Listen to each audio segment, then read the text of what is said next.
So give yourselves a woo. Woo! Oh, y'all are good. But you gotta get the hands going too. So okay, will you do it again? Okay, 1, 2, 3. Woo!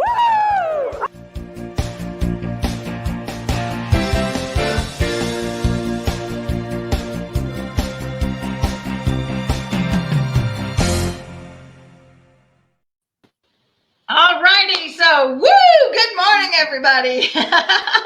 Hi, Grace. Welcome to the show. Good morning, Delinda. Thank you so much for having me. I'm excited to be here. Well, and we are just thrilled to have you as well. And you guys she'll explain a little bit later about why she has Gratitude Whisperer beside her name. We are just this is Mother's Day month. We're just celebrating mothers all month, and of course, this last Sunday was Mother's Day. I was really blessed to go down to Phoenix and be with my mother. And y'all have heard me talk about her. She's live and kicking and feisty as ever. I'm telling you, I have such great genes coming from her. She's 93, and we went to Costco, and we went to the antique mall, and it's just amazing to still have her alive and with us. So I wanted to make sure I was with her this Mother's Day. So all of you that are joining us, I would love for you to say hello in the comments and say where you live. That would be nice. I love seeing how many people across the country we can have, because we actually we've talked about this before, our Fun Fearless Female global community of Christian women is global. We have a couple ladies in Africa.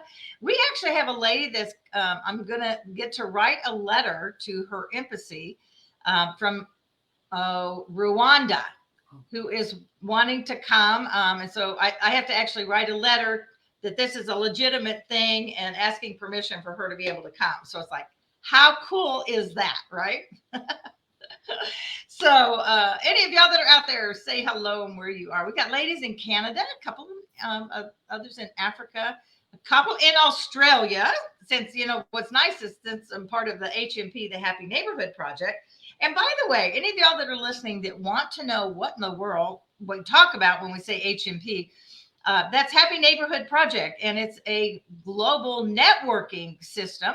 And there's like 50, right, Grace? There's like 50 different events per week. Right. And you can go visit any one of them in any country. So I live in Vegas, so I don't have to just stay in Nevada. I go to the Midwest. I go to all the ladies groups, as y'all might figure, because y'all are my audience. The ladies are. And it's just great to be able to go and meet people from different parts of the world. So if you ever have any questions or want to know more information, I would be happy to tell you about that. And actually, so would Grace and Kathy Weaver, who's how I got started in the HMP world. And hey, Nancy White. Oh my gosh. Good morning, girlfriend. So happy to have you. I was blessed to be on Nancy's show last week. So that was really, really fun. All right. So y'all can all say hello. And I want to introduce this lady. So Grace and I it's been a couple of years now, right, Grace, that we've known each other. And she is doing a really cool project. But before she talks about that, I want Grace just say hello, where you live, just a little bit about you. And so everybody can get to know you a little bit. Well, thank you, Delinda. I'm really thrilled to be here. Of course, my name is Grace, and I pronounce my name Strachan. I know it's unusual, but I answer to Strachan, any of the above. I'm actually a transplanted Canadian. I grew up just outside of Toronto, Ontario, Canada, and then moved to Calgary, Alberta, and then my husband moved us to Overland Park, Kansas. And amazingly enough, I cannot believe that April Fool's Day was my 31st anniversary of working in the United States. So wow. Yeah, so I consider myself definitely an American now. Why I have Gratitude Whisperer beside my name is because that's kind of what I am known for. I really believe in trying to make gratitude a habit. We don't say thank you enough. We don't appreciate people enough. And so that has been kind of my goal in life, to act on those promptings, reach out to people in kindness. And so that's why I call myself a gratitude whisperer. Yeah. And I love that. It's interesting because if you're being grateful and just thankful for where you are and what's going on in your life, it's really hard to be depressed. I mean, you just can't be depressed and grouchy if you're being thankful. So it's amazing about that. So just beginning to the whole count your blessings is so important. So Yes. I love that. What a great thing to be known for. That's for sure. Thank you. Yeah. I really, and it was something that, I was taught as a child. My mother literally sat with us while we wrote out our thank you cards, because she believed that if you didn't say thank you for something, you really should have to give it back, because the person didn't know you got it or didn't know that you appreciated it. So I grew up with gratitude in my heart, and it really taught me to make sure that I did send thank you cards. You tell a story. So do your a little bit of, not your whole 1 minute thing, but do a little bit of that, because I love it when you talk about that, what you just said about if you don't say thank you, you ought to send it back. I think that is a great way to look at it, and truthfully, I didn't grow up that way. I grew up with gratitude, but not the sitting down and writing the card. So tell a little bit about that, because I think well, thank you. I think probably the biggest thing was my mother never met a stranger, but my mother also lived in gratitude all the time. And I remember when my mom remarried when I was 14, she would get so upset when my dad didn't get birthday cards. And because we celebrated everybody's trip around the sun. I mean, that was something we did. And so birthday cards were very important to her, but thank you cards were very important. When my mother passed away, I found out that she had the first card she ever got. Oh, wow. She kept them all. And my sister-in-law said something to me that it never dawned on me at the time, but it has stuck with me the last 17 years since she passed. She said, I literally lived your life. And I went, excuse me? And she said, did you ever miss a Mother's Day, Christmas, birthday? I said, oh no, that would upset Mom too much. She said, I literally read every Mother's Day card that you sent, and I lived your life. Now, when she said that, I didn't realize that when you send a card to someone, it is coming from your heart. It is a true heartfelt message. So literally when I sent cards, I didn't know, but one year I would send a really soppy one. The next year it would be a really loving one. The next year it might be a funny one, but it was actually what my life was at that moment. And so I was sharing what was happening in my life with my mother.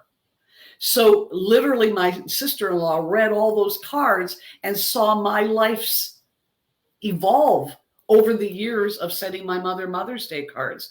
So it made me realize. And so now I realize I never send a card when I'm in a bad mood. Oh, wow.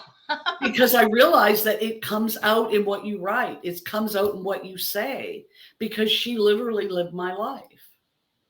How cool is that? Oh, Yeah. wow. Yeah.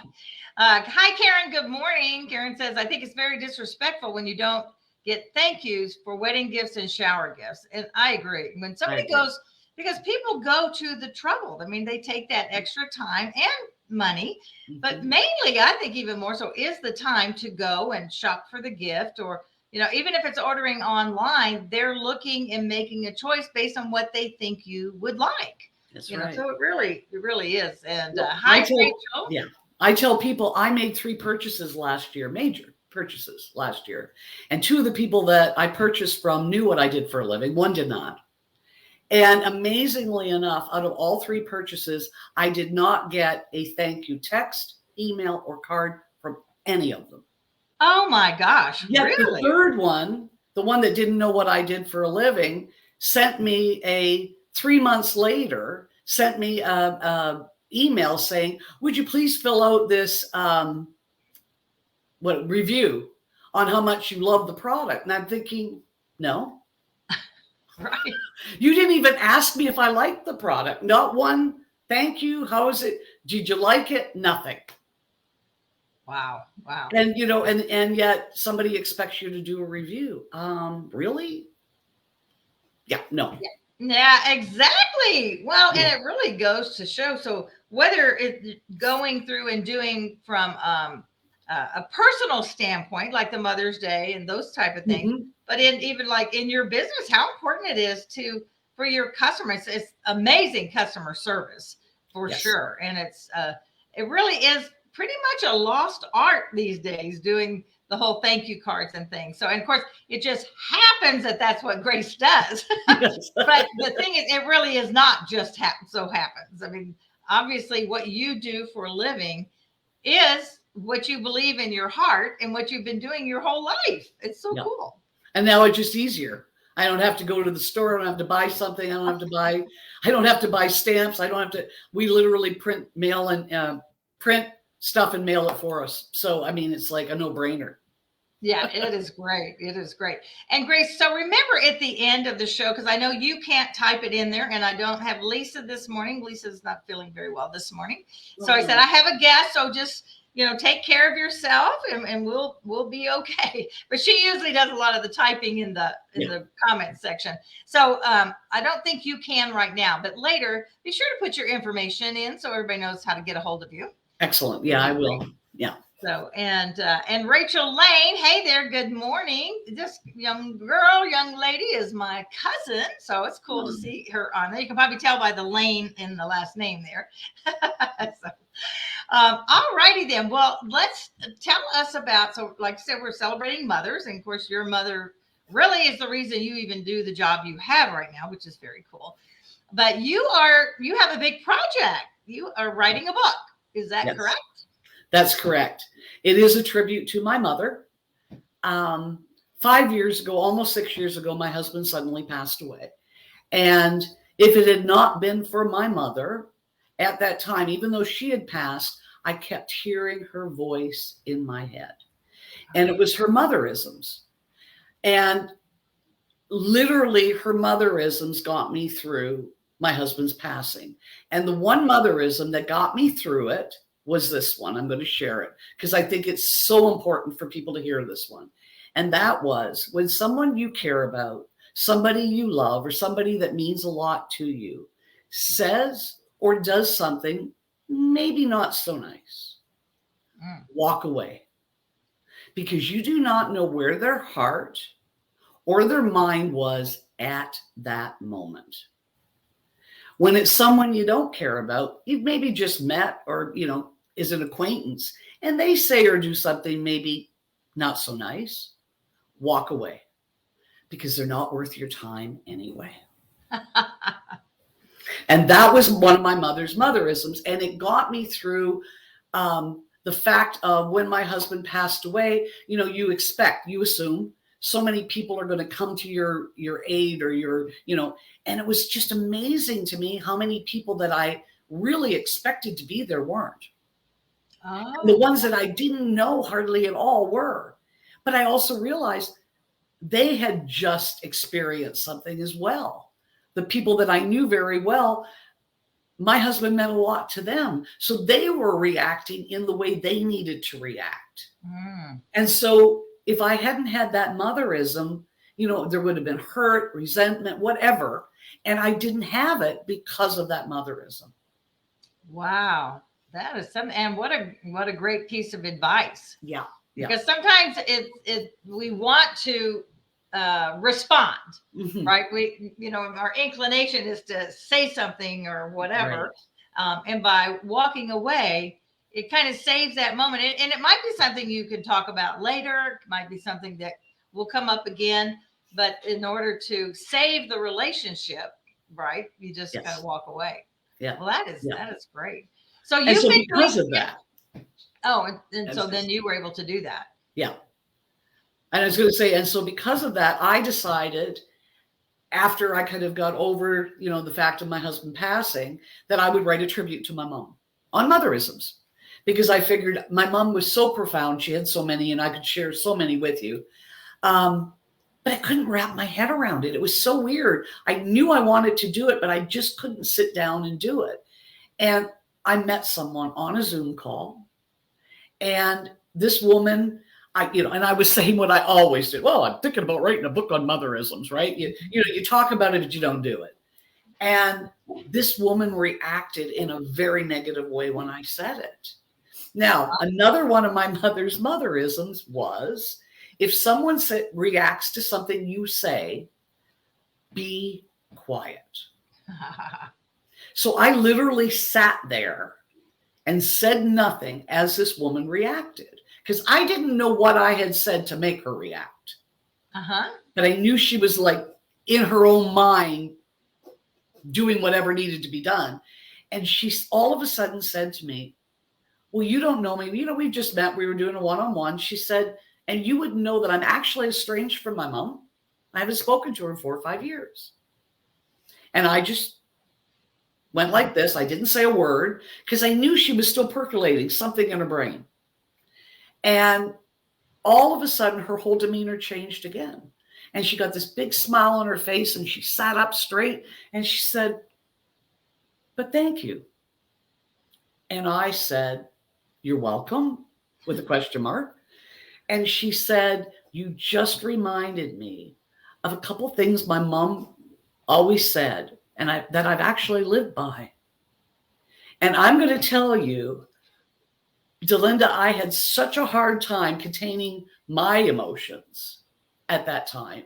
But we proceeded to have our one-on-one because I knew her percolation was over.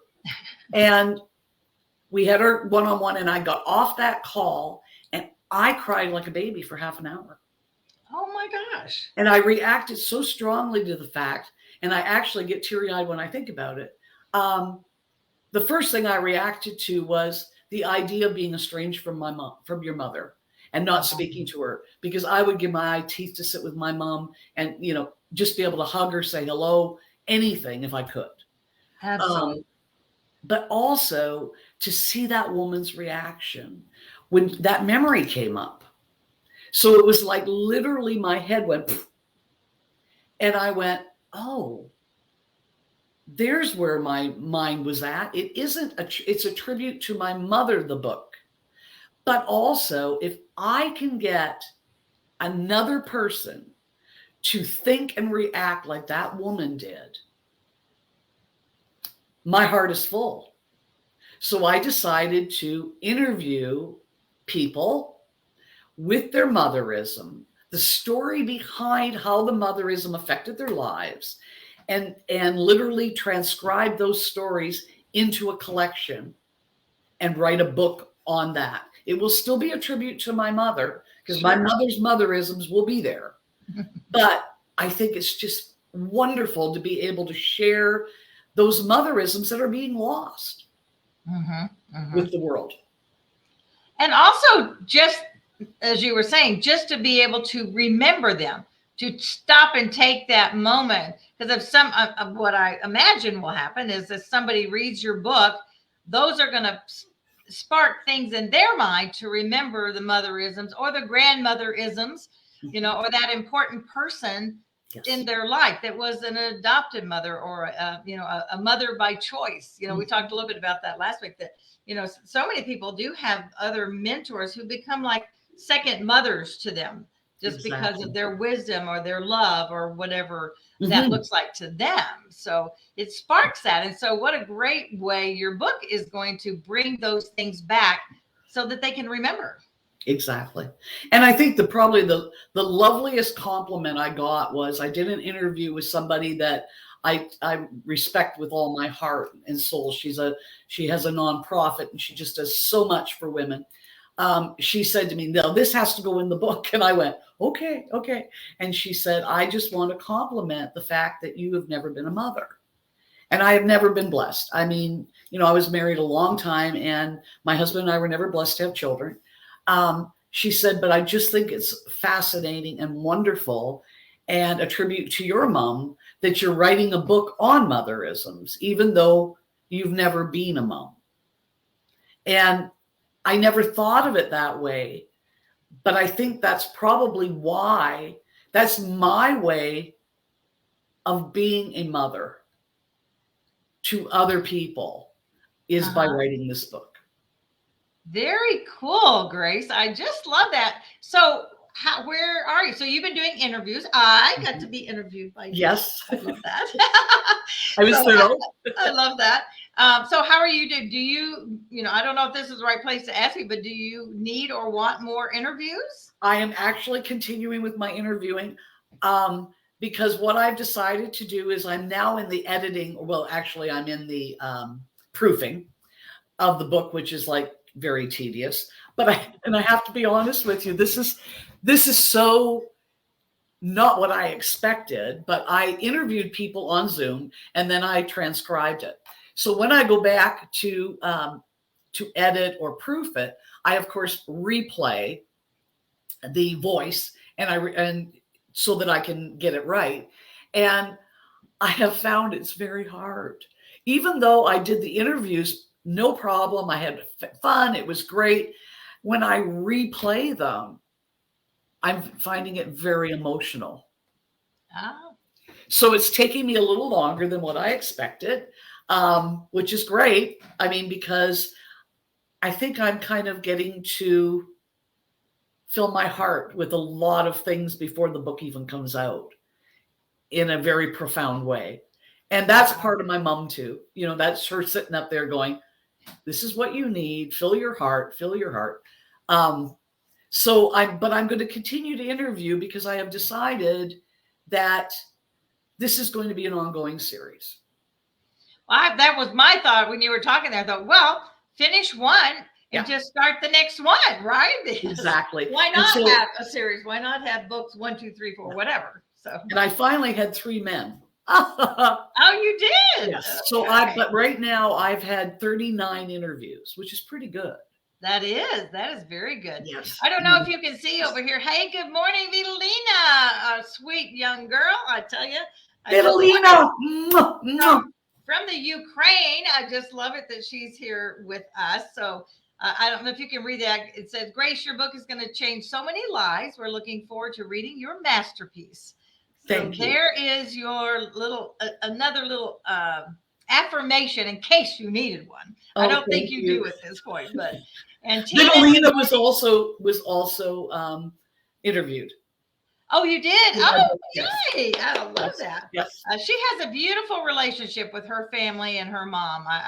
It's just really sweet. Yes. So, and Tina, good morning. I haven't seen you in a while. So glad to see you back. And of course, Karen, I think I've said hello to everybody. I love to say hello as y'all hop on. So, so you actually had 3 men. So maybe one of your series could be men. What do men say? Well, and I've thought about it, and I'm funny that I'm gonna play it by ear. I don't want to say I'm going to do that and not. But I am seriously thinking about fatherisms. As sure there's as well. Yeah. I'm sure there's plenty of them, Yeah. One of the funniest things that my son said early, I mean, he was just a little boy.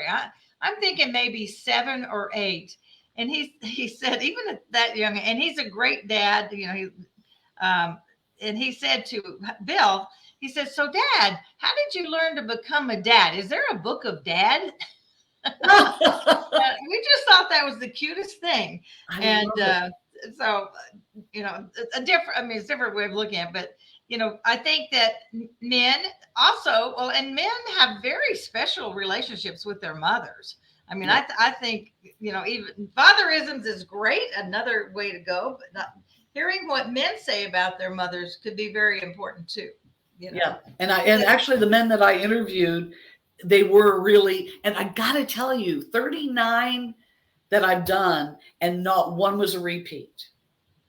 Really? That was like, now I did have one that was a repeat of my grandmother's motherism. And it actually was very similar to my grandmother's. My grandmother added something to the end. So that chapter, I'm going to actually put my grandmother's in with her addition. All right. But so you want to share that with us? What is it? It actually, it's like one of my favorites is always make sure that you wear clean underwear when you go out in case you get into an accident, which is everybody, anyway, my grandmother added, make sure you wear clean underwear with no holes in them.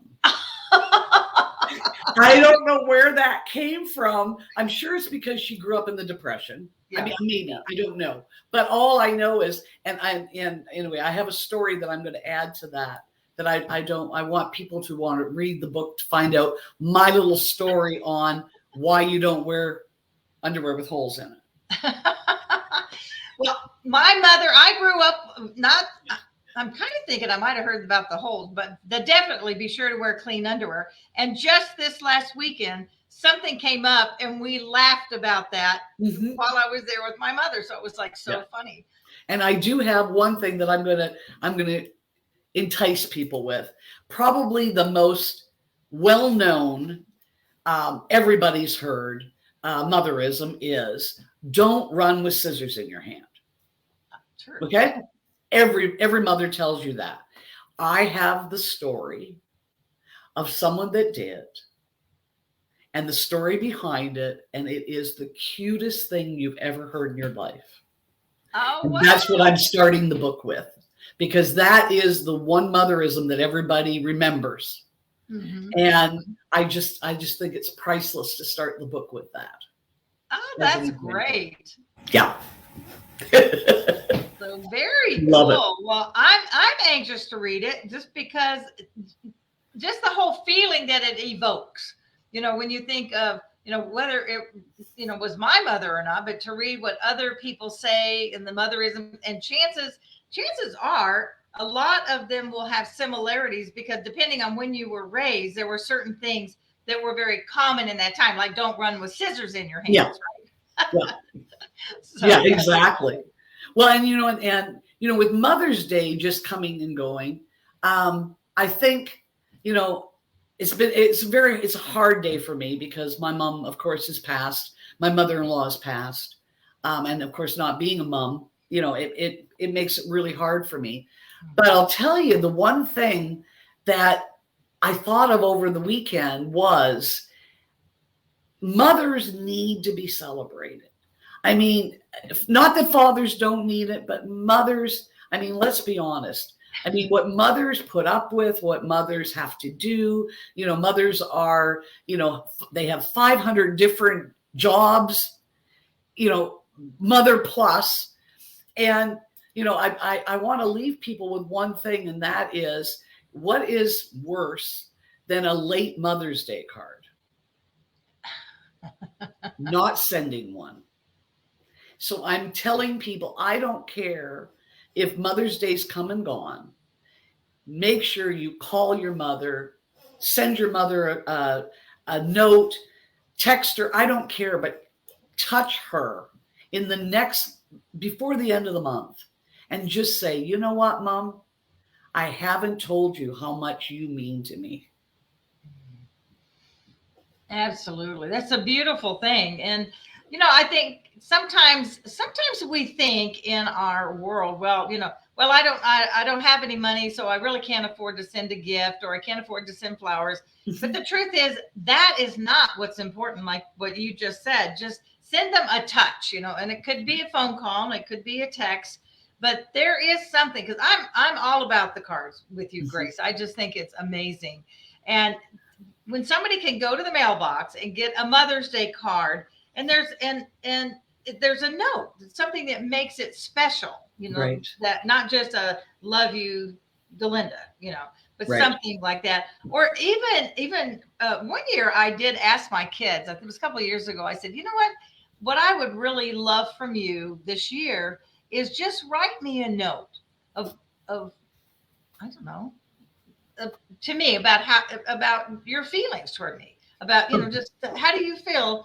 And they both did, and it was really beautiful. I just wanted to, I think part of it is I wanted them to think about it, and then I just wanted to know something from their heart, and they both did, and it really was special. Matter of fact, they're both tucked in my Bible, so that, you know, it can come out. So yeah, you'll keep that forever. Yeah. And the other thing that I also think about, you know, I think back on things that you don't do that you should do. And one of the things that I wish I had right now was my mom's voice. And so I'm going to suggest to everyone, if you do nothing else while your mom is here, and do it for your children as well, is do just a 30-second. It doesn't have to be long, but something to that person and say, I love you. Say something that you want to say, something that's heartfelt, so that after a while you can, even when you don't see your mom every day, you can play that whenever you want. That's great. And it's so easy now today to be Exactly. able to do that. Yeah. And I'm regretting, and two things I didn't do. I didn't have I have like a snippet of my niece actually sent me my mom's birthday, a little tape. So I still have that. And it's like, I don't even 15 seconds, but I still have my mom's voice. And my husband, I had his voice on his phone, and I gave his phone to his sister when she was down here from Canada. And of course, she erased the message so she could use it. And I never thought of the fact that I should have taped it before she erased it. So I don't have his voice either. And that's something that I want everybody to remember, that so that when somebody is gone, you have their voice. Because every voice is so distinctive. I mean, to actually have your mother's voice or your kids' voices, whatever that looks like. I mean, I think back now that you're saying that, I just loved my grandmother. I mean, she just, my grandmother, my dad's side. So her name was Mama Lane, is what we called her. And if I could have a little bit of her voice, a lot of my faith, my deep faith came from her. My mother, of course, as well. But my grandmother, she was just that strong woman of faith.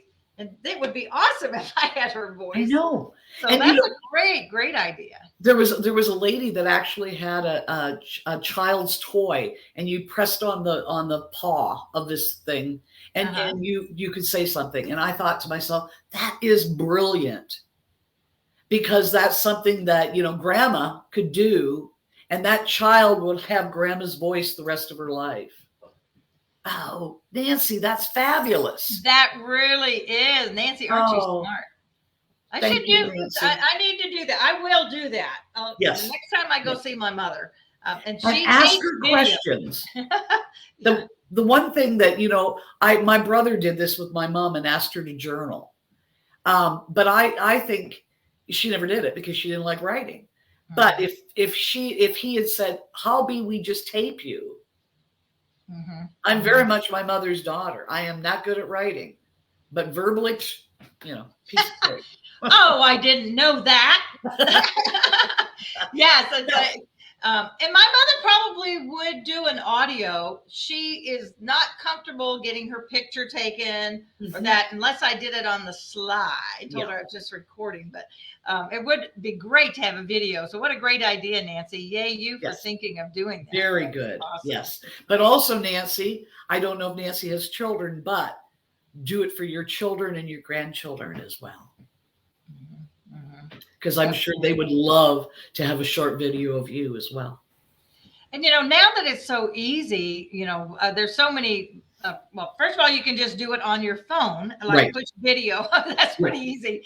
But even on, whatever, the one I'm doing now that's just so easy now that I've discovered it is Canva. I mean, right there on Canva, you can just make these little videos, and they're not going to be long, but on your phone, certainly you can push record and do a little something about, but whatever it is.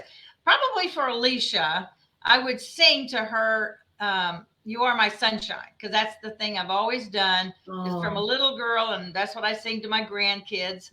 And I doubt she has a recording of it, but that would be something probably, I know she would, and probably Justin too, but he wasn't as attached to the song as what she is. But yeah, you should definitely, your voice, you should sing.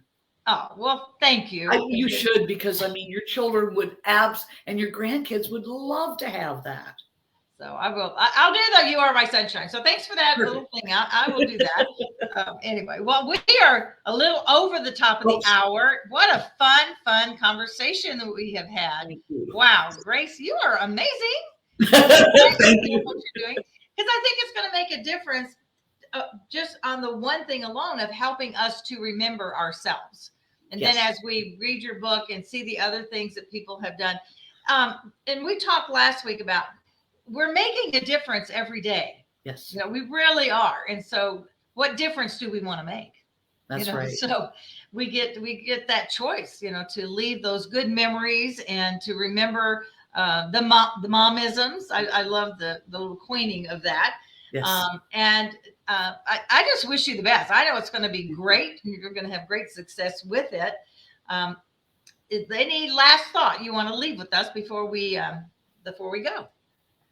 Well, the one thing that my mom used to always say to me was,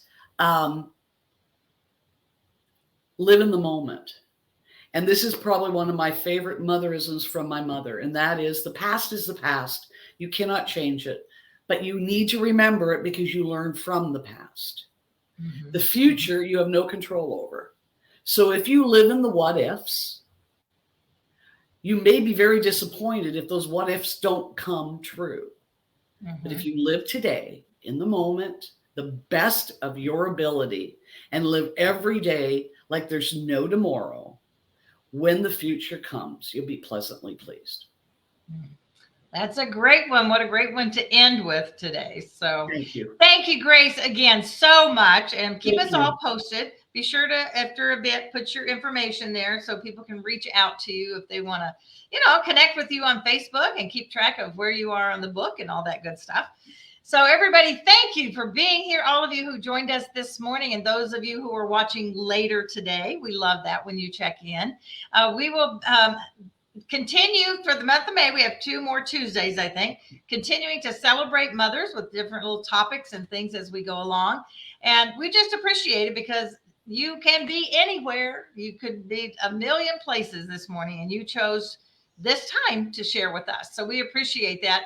Remember, my friends, that life is not a matter of chance. It is a matter of choice. So choose to celebrate mothers everywhere. Choose to celebrate you and who God created you to be, and go out and make it a fabulous week. Love you guys. Thanks so much for being here. Take care.